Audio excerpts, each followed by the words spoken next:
బంగాళాఖాతంలో ఏర్పడిన అల్పపీడనం వాయుగుండంగా మారి మిచాంగ్ తుఫాన్ రూపంలో విరుచుకుపడింది.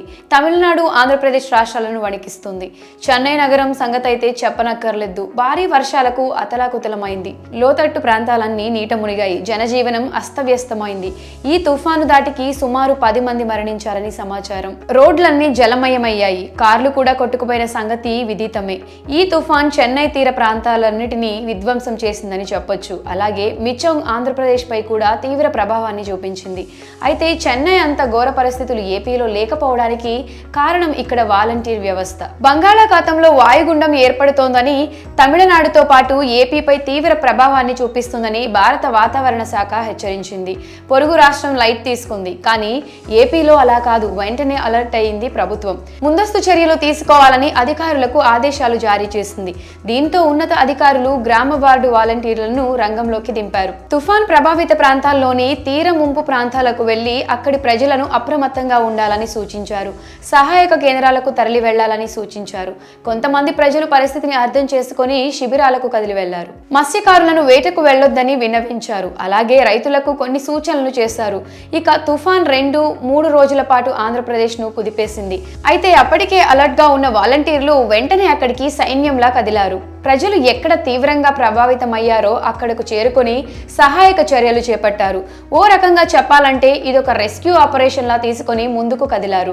ఎక్కడికక్కడ సమన్వయం చేసుకుంటూ నీట మునిగిన ప్రాంత ప్రజలను సహాయక కేంద్రాలకు, సురక్షిత ప్రాంతాలకు తరలించారు. వారికి భోజన వసతి కల్పించారు. మందులు, ఇతర అవసరాలు తీర్చారు.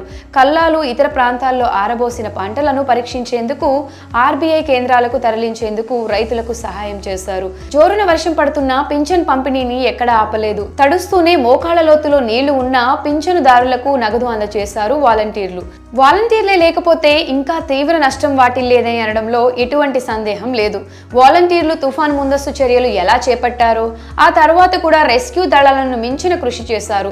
ప్రభావిత ప్రాంతాల్లోని ప్రజలకు సహాయాన్ని అందించారు. పెను నష్టం నుంచి గట్టెక్కించారు. కానీ ఇవన్నీ తెలియని ప్రతిపక్షాలు ఆ వ్యవస్థను తిట్టిపోశాయి.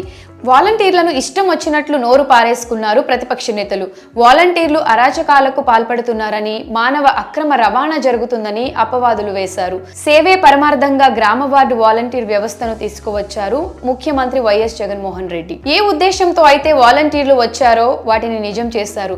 ఇలాంటి విపత్తుల సమయంలో వారి అసలైన సేవలు వెలుగులోకి వచ్చాయి. వాలంటీర్లు ముందస్తుగా చర్యలు, ఆ తర్వాత సహాయ చర్యల కారణంగా తుఫాన్ బీభత్సానికి ఎలాంటి ప్రాణ నష్టం జరగలేదు. వీటన్నిటికీ కారణం కేవలం వాలంటీర్లే. వీరు చేపట్టిన చర్యలకు బాధితులు, సహాయం పొందిన ప్రజలు వేణోళ్లా పొగుడుతున్నారు. వారికి హ్యాట్స్ ఆఫ్ కూడా చెప్తున్నారు. స్వయంగా ముఖ్యమంత్రి జగన్మోహన్ రెడ్డి వీరి సేవలను కొనియాడారు. విపత్కర పరిస్థితుల్లో ప్రజలకు వాలంటీర్లు అందించిన సేవలు అమోఘమని ప్రశంసించారు. ఇప్పుడు ఈ వాలంటీర్ల వ్యవస్థపై, అలానే వాలంటీర్ల సేవలపై ఏపీ వ్యాప్తంగా ప్రజలు హర్షం వ్యక్తం చేస్తున్నారు. ఇప్పటికైనా వారి కృషిని, సేవలను గుర్తించి ప్రతిపక్షాలు మాట్లాడితే మంచిదని చాలా మంది అభిప్రాయం వ్యక్తం చేస్తున్నారు.